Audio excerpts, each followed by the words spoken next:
میں جب دوستوں سے بات کر رہا تھا گلگت کی، انہوں نے کہا جی سب سے بڑا ایشو پاور کا ہے، سردیوں میں 22 گھنٹے لوڈ شیڈنگ ہوتی ہے. سر بجلی نہیں ہوگی تو پھر نظام کیسے چلے گا؟ پہلی بات. دوسری بات یہ ہے سر کہ مجھے یہ بتائیے گا کہ وہاں ایک آپ جو لوگ یہاں سے گھومنے پھرنے وہاں سے وہاں جاتے ہیں جسے ٹورسٹ بولا جاتا ہے، سر بتا کو یہ رہا تھا کہ پچھلے سال 35,000 ہوائی جہاز کا کرایہ تھا. سر 35,000 40,000 45 منٹ کے سفر پہ کون دے گا؟ انفراسٹرکچر نہیں ہے، ایجوکیشن کا نظام. آپ نے بہت اچھا کام کیا، لیکن سر ابھی وہ اینڈ تو نہیں پہنچا نا، ابھی تو بہت ساری چیزیں کرنی ہے، بہت سے خلا ابھی رہتے ہیں. تو ان چیزوں کو کیسے کلیئر کیا جائے گا؟ دیکھیں کچھ تو اس میں حقائق ہیں، کچھ اس میں من گڑت چیزیں ہیں. ٹھیک ہے.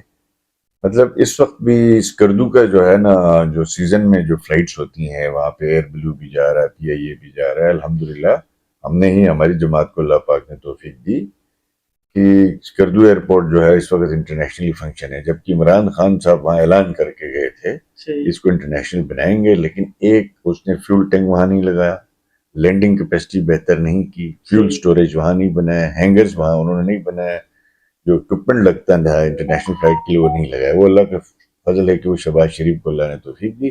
ہماری جو 16 مہینے کی گورنمنٹ تھی اسی میں دبئی سے ڈائریکٹ فلائٹس اسکردو آئی.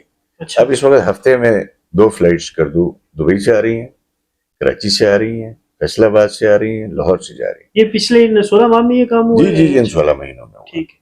اب آپ کا جو ہے اسلام آباد، میں خود اسکردو سے اس دن اسلام آباد آیا ہوں، میں تو 18,000 کی ٹکٹ دے کے آیا ہوں. اور ایئر بلو میں پی آئی اے کا ہو سکتا ہے 22,000 ہو، 16,000 ہو. گلگت میں جو چونکہ ایک ہی جہاز ہے، لوڈ اس کے اوپر زیادہ ہے، جہاز ابھی چونکہ پی آئی اے کی نجکاری ہو رہی ہے تو اس میں نئے جہاز ایڈ ہونے ہیں، یہ ایک بڑا مسئلہ ہے.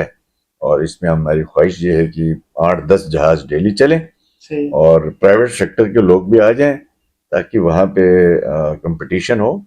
دوسرا جہاں تک روڈ انفراسٹرکچر کی بات کی، اتنے ریموٹ ایریاز میں میرا چیلنج ہے، دنیا میں سوائے سوئٹزرلینڈ کے علاوہ کہیں اتنی اس سے بہتر سڑکیں نہیں ہیں.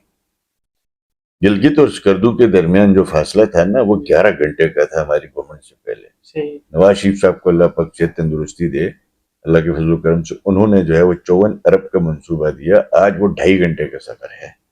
دنیا آتی ہے اس سڑک کو دیکھنے کے لیے. گلگت بلتستان کے تمام ڈسٹرکٹس اور ان کے ویلیز کے اندر بھی 90% میٹل سڑکیں ہیں. 90%. کوئی 10% ہارڈلی کوئی ایریا رہ گیا ہوگا جہاں پہ ابھی جو ہے وہ آپ کی آف روٹ گاڑیاں چلتی ہوں گی، باقی 90% میں تو کاریں چلتی ہیں. اس کی مزید انفراسٹرکچر بھی بنانے کی ضرورت ہے، اس میں دو رائے نہیں ہے. جو بجلی کا مسئلہ ہے، دیکھیں جب آپ عوام نے مینڈیٹ دے کے جیسے تیسے بھی جس طرح کی گورنمنٹ لے کے آئے ہیں، آپ فصل ڈال دیں آلو کی اور آپ کو گندم تو نہیں نکل سکتی ہے نا.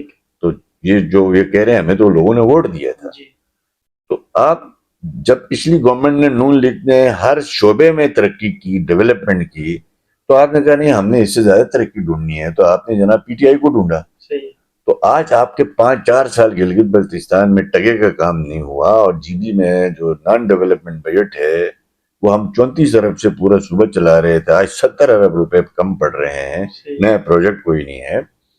تو جو پاور پروجیکٹس تھے جو ہم لگا کے گئے تھے، یہ ہمارے دور میں سردیوں میں ایٹ لیسٹ جو ہے وہ 8 گھنٹے بجلی ملتی تھی سٹیز میں، باقی علاقوں میں تو 12 تقریباً 16 گھنٹے بھی تھی بجلی ملتی تھی. اب آپ کے گزشتہ 3 سالوں میں جو پاور پروجیکٹ ہم لگا کے گئے تھے لگ بھگ کوئی 100 میگا واٹ کے چھوٹے چھوٹے پروجیکٹ، 16 میگا واٹ کا تھا، 20 میگا واٹ کا تھا، 10 میگا واٹ کا، 3 میگا، 90% 80% کام کر کے ہم گئے تھے. 4 سال میں اس پہ ٹگے کا کام نہیں ہوا. تو آپ کی ڈیمانڈ اپ ہو رہی ہے، پاپولیشن بڑھ رہی ہے، ٹورسٹ آ رہے ہیں، اور آپ کی جو ہے وہ سپلائی گھٹ رہی ہے، تو کیسے بڑھے گا؟